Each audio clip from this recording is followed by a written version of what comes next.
শনিবার সকাল ৭টা থেকে ১২৩ উত্তর করিমগঞ্জের ভোটকেন্দ্র ২৩৯ নং বেবিল্যান্ড ইংলিশ হাইস্কুলে শুরু হলো পুনঃ ভোটগ্রহণ প্রক্রিয়া। এদিন সকাল থেকেই পুরুষ ও মহিলা সহ নতুন ভোটারদের ভিড় পরিলক্ষিত হয়েছে। ভোটগ্রহণ প্রক্রিয়াকে ঘিরে কেন্দ্রে কড়া নিরাপত্তা ব্যবস্থা মোতায়েন করা হয়েছে।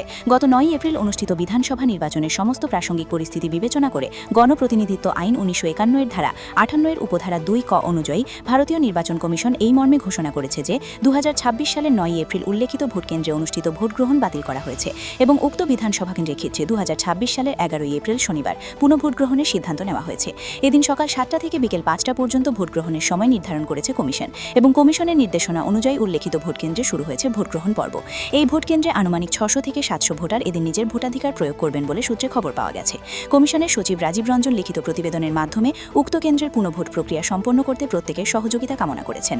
শিবভূমি থেকে শুভঙ্কর মালাকারের রিপোর্ট, ঈশান বাংলা নিউজ, শিলচর। शांतिप्रिय रूप से चल रहा है, जैसा आप लोगों ने देखा ही है।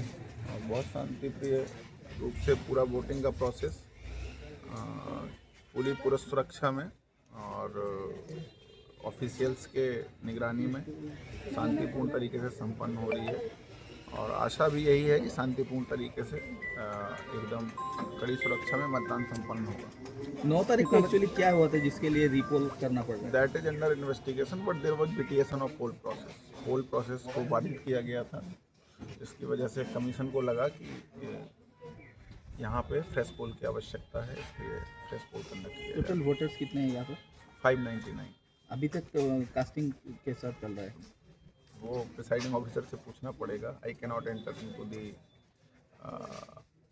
voting room very frequently. So the last I visited, around 20 votes were casted. अभी का I don't have any idea.